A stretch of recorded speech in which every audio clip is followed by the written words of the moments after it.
Assalamualaikum warahmatullahi wabarakatuh. Nama saya Putri Nanda Wulandari. Saya dari Fakultas Ekonomi Bisnis Islam, Prodi Manajemen Bisnis Syariah. Kelas E semester 3. Saya membuat video ini untuk memenuhi tugas mata kuliah Etika Bisnis Islam dengan tema strategi bisnis di tengah kondisi COVID-19. Sebelum memasuki materi, saya ingin membahas terlebih dahulu tentang investasi.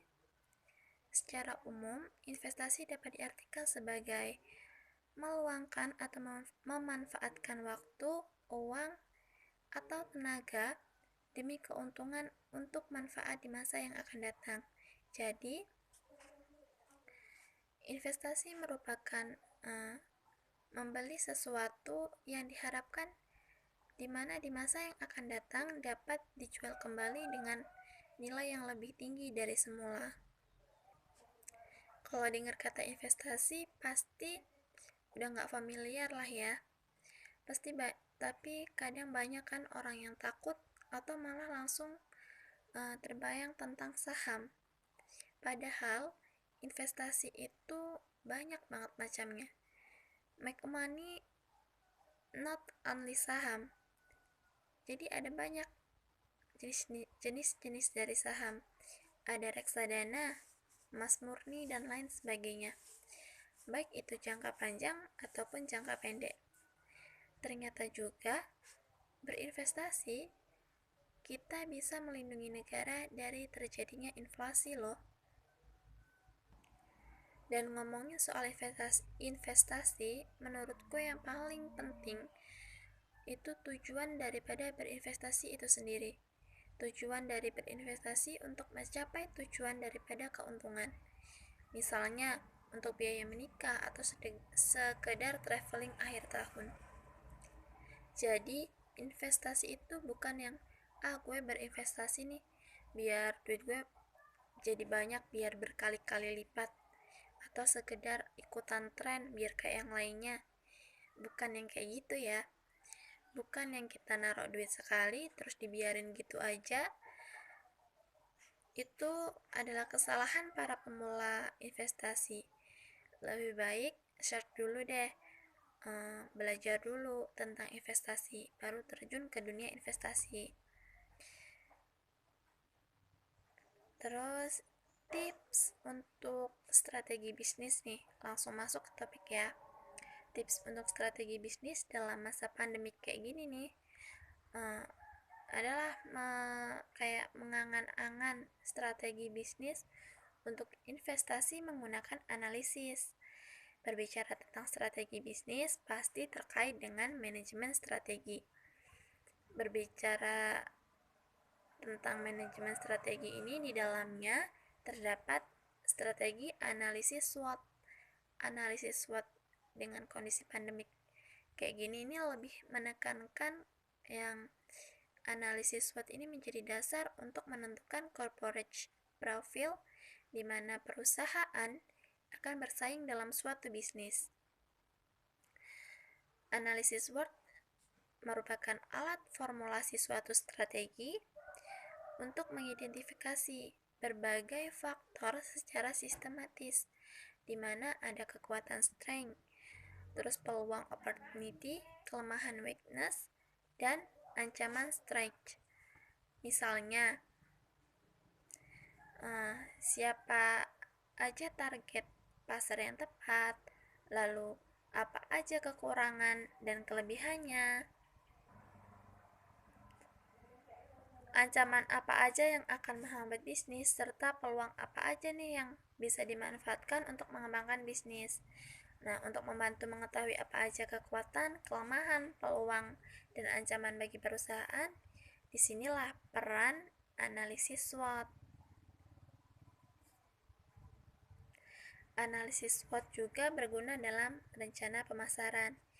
Kalau kita mau membidik target pemasaran yang tepat, harus mempertimbangkan hal-hal seperti modal, demografi pelanggan, struktur dan sumber daya perusahaan, serta strategi pesaing.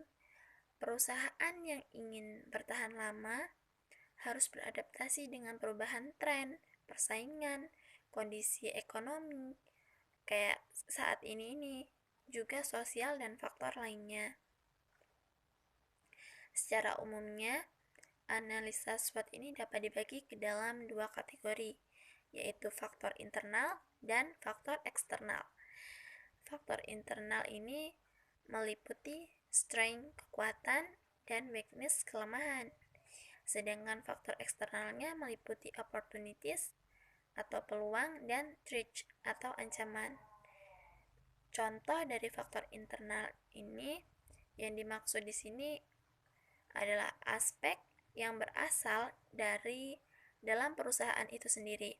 Misalnya mengenai performa karyawan, lokasi, dan kondisi kantor fisik perusahaan, serta elemen lainnya yang dapat dikendalikan oleh perusahaan itu sendiri. Lalu contoh dari faktor eksternal. Untuk faktor eksternal ini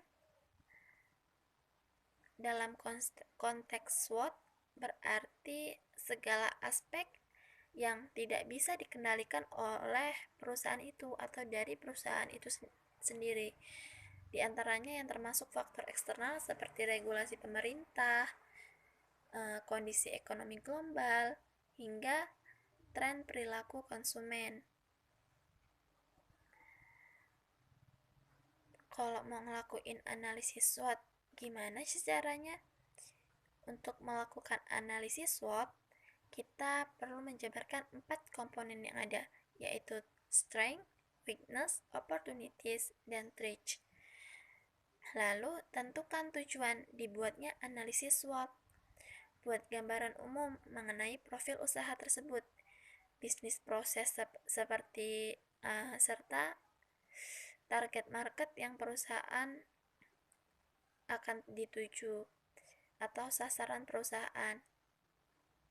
Lalu tentukan keempat elemen SWOT, mulai dari strength tadi, weakness, opportunities, dan yang terakhir threats. Juga berikan prioritas mana sisi yang harus diperbaiki terlebih dahulu dari hasil SWOT tersebut. Itu untuk mempermudah dalam menyusun strateginya. Nah, yang terakhir, buat strategi yang terperinci.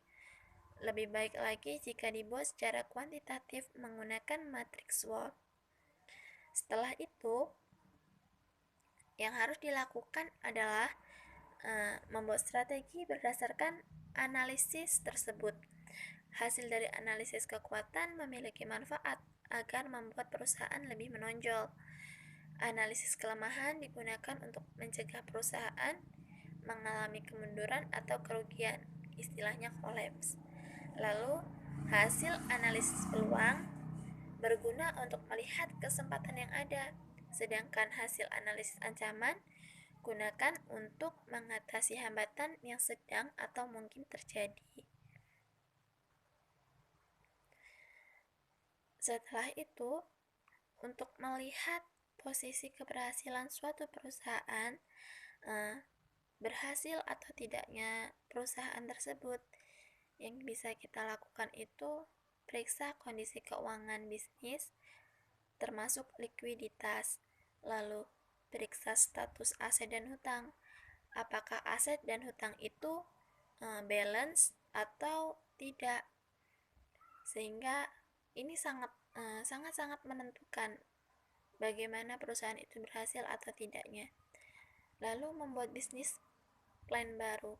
Ini seperti rencana cadangan. Lalu yang terakhir, catat pola pengeluaran primer, operasional maupun sekunder. Nah, setelah kita mengetahui nih, setelah muncul hasilnya, kita tahu status aset dan hutang kita beserta pengeluarannya, kita bisa tahu apakah bisnis kita ini dalam kondisi yang baik atau enggak nih, perlu dianalisa lagi atau enggak. Jadi untuk mengetahui kondisi perusahaan yang dalam kondisi baik atau tidaknya, kita harus melakukan tahap-tahap tersebut. Sekian dari saya. Wassalamualaikum warahmatullahi wabarakatuh. Semoga bermanfaat.